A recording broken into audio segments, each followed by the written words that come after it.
totoong laban ang buhay. Sa dapa, sugat at luha. Andito na ako.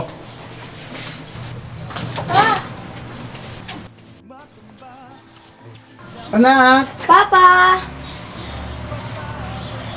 Thank you po. Kamukha talaga kita. Kamusta?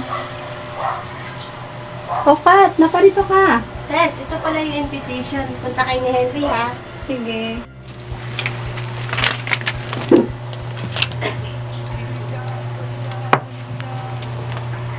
Oh, may problema ba? Wala kasi tayong naipon. Magpapasko pa naman. Magastos. Sino nagsabi sa yung wala tayong naipon? Oh, kahit magbakasyon pa tayo next year.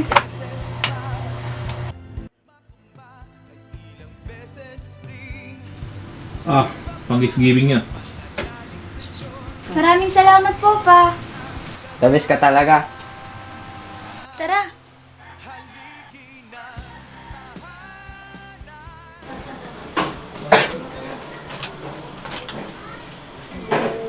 Grabe, parang kailan lang, no? Akin na, mamamalengke ako.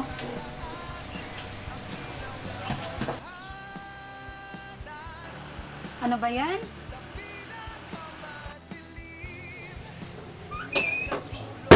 Paano tayo ngayon? Anong gagawin mo? Di ko alam. Gawan mo ng paraan! Sabi ko naman sa'yo eh. Maniwala ka lang sa kanya. Jeremiah 29:11. For I know the plans I have for you, declares the Lord, plans for welfare and not for evil, to give you a future and a hope. Nandito na tayo, Hana. Oo nga eh.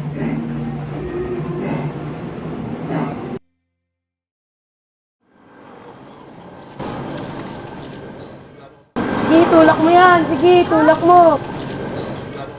Tama na!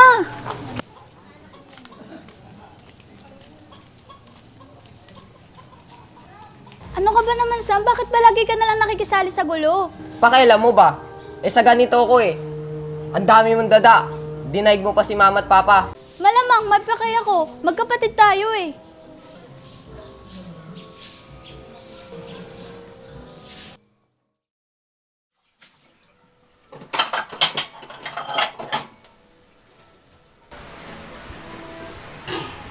Asan yung kapatid mo?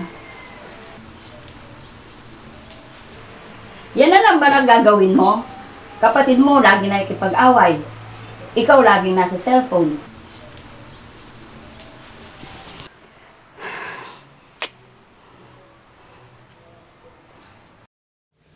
Ang unti na lang pala ng babalutin natin, no? Malapit na nga tayo matapos eh. Nakakatuwa nga na may nagagawa na tayo eh.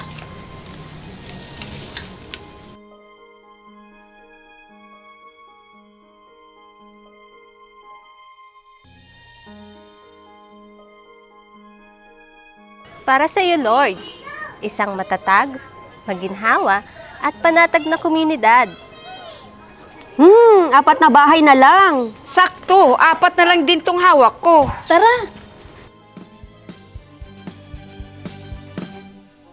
Kailangan sa hirap at ginhawa, handa kayong magtiyaga at sakripisyo.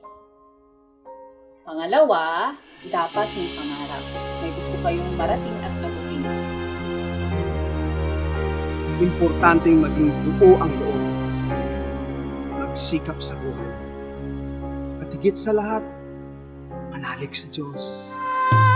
Salamat sa bawat dugo, pawis at luha na iyong inalay para sa amin. Nagniningning ang mga tala sa aking mga mata. Nagniningning ang aking puso at diwa para sa Ano na, Mila? Tara na. Oo, sige. para sa